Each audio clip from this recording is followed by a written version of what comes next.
Hello दोस्तों, Euclid की ज्यामिति के परिचय यानी इंट्रोडक्शन टू यूक्लिड्स ज्योमेट्री के इस वीडियो में आपका स्वागत है। इस वीडियो में हम यूक्लिड की परिभाषाओं यानी यूक्लिड्स डेफिनेशंस पर चर्चा करेंगे।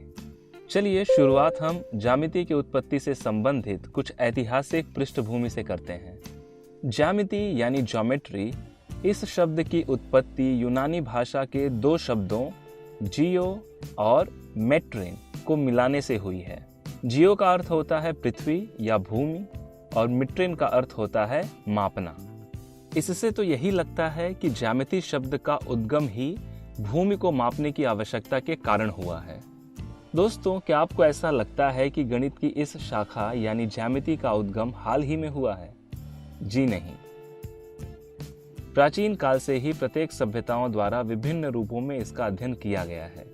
जैसे कि मिस्र वासियों के लिए जब भी नील नदी में बाढ़ आती, उनके खेतों की परिसीमाओं को अपने साथ बहा ले जाती थी। उन परिसीमाओं को पुनः उसी प्रकार बनाने के लिए उन्हें अनेक कठिनाइयों का सामना करना पड़ता था। समस्याओं को सुलझाने के लिए मिस्र वासियों ने अनेक ज्यामितीय तकनीकें और नियम विकसित किए। नहरों और पिरामिड को देखकर हम आसानी से यह कह सकते हैं कि उन्होंने अपने ज्ञान का उपयोग इनके निर्माण में भी किया। और भारतीय उपमहाद्वीप में भी खुदाई के दौरान मिले हड़प्पा और मोहनजोदाड़ो जैसे शहरों की बनावट और व्यवस्था देखकर अंदाजा लगाया जा सकता है कि सिंधु घाटी सभ्यता के लोगों को भी ज्यामिति का प्रचुर मात्रा में ज्ञान था। केवल देखकर ही नहीं, बल्कि वेदों और ग्रंथों को पढ़कर भी हमें ज्यामिति के ज्ञान के साक्ष्य मिले हैं। अथर्ववेद में दिए हुए श्री यंत्र में एक दूसरे के साथ जुड़े 9 समद्विबाहु त्रिभुज अंतर्निहित यानी छिपे हुए हैं। क्या आप त्रिभुजों से बनी इस आकृति में कुल त्रिभुजों की संख्या बता सकते हैं? यह कुछ इस प्रकार व्यवस्थित किए गए हैं कि इनसे 43 छोटे छोटे त्रिभुजों का निर्माण होता है। ज्यामिति की जानकारी हमें एक पीढ़ी से दूसरे पीढ़ी तक मौखिक रूप से या ताम्र पत्रिकाओं पर लिखे संदेशों से मिलती रही है। कुछ सभ्यताओं जैसे बेबीलोनिया, भारत और रोम में ज्यामिति केवल व्यवहारिक दृष्टिकोण वाले विषय तक ही सीमित रही, लेकिन यूनान जैसी सभ्यताओं के लोगों ने ज्यामिति के पीछे छुपे हुए तर्कों में अधिक अभिरुचि दिखाई। यूनानी गणितज्ञ थेल्स ने सबसे पहले यह उत्पत्ति प्रदान की कि किसी वृत्त का व्यास उस वृत्त को समद्विभाजित यानी 2 बराबर भागों में बांटता है। दोस्तों, यूनानी गणितज्ञ पाइथागोरस का नाम तो आपने सुना ही है। यह थेल्स के ही शिष्य थे।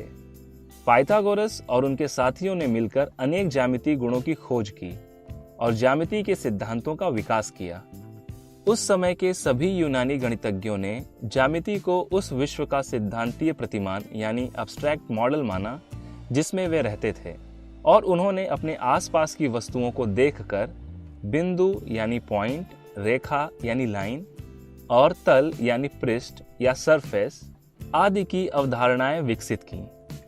ठोस वस्तुओं के अध्ययन से भी उन्होंने कुछ अवधारणाएं विकसित की, जैसे ठोस वस्तुओं का आकार होता है, माप होता है और स्थिति होती है। उसे एक स्थान से दूसरे स्थान तक ले जाया जा सकता है। इनकी 3 विमाएं होती हैं, यानी यह 3 डायमेंशनल होते हैं।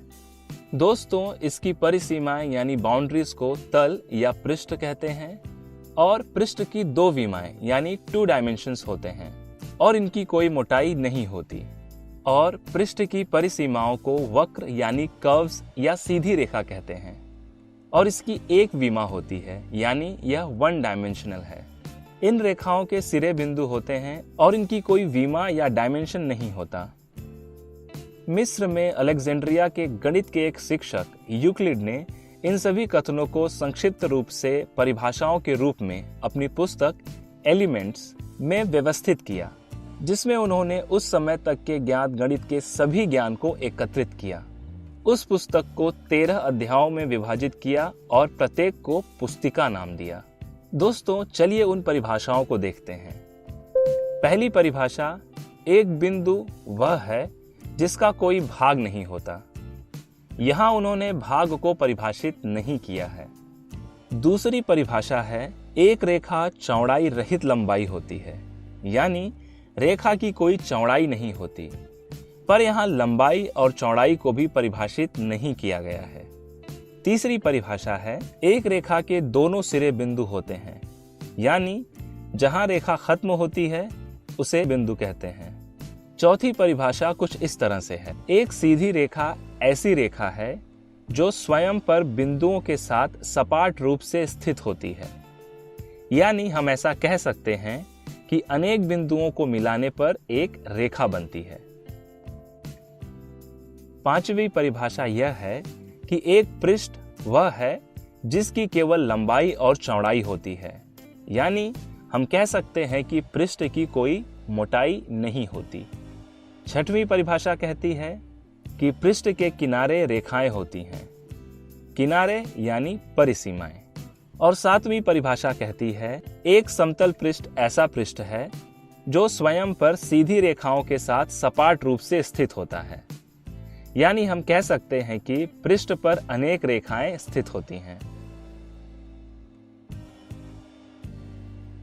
दोस्तों, यूक्लिड द्वारा दी गई परिभाषाओं में कई पदों को परिभाषित करने की आवश्यकता है, जैसे पहली परिभाषा में भाग को, दूसरी और पांचवी परिभाषा में लंबाई और चौड़ाई को। यदि हम पहली परिभाषा में भाग को क्षेत्र यानी जो स्थान घेरता हो यह कहकर परिभाषित करें, तो अब हमें यहाँ क्षेत्र को भी परिभाषित करने की आवश्यकता होगी। इसी प्रकार बिना किसी अंत के हमें परिभाषाओं की एक लंबी श्रृंखला प्राप्त होती है। इन्हीं कारणवश गणितज्ञों ने ज्यामिति के कुछ पदों को अपरिभाषित मान लिया। दोस्तों, इस सत्र में बस इतना ही। आज हमने यूक्लिड की परिभाषाओं यानी यूक्लिड्स डेफिनेशंस पर चर्चा की। मिलते हैं अगले वीडियो में। धन्यवाद।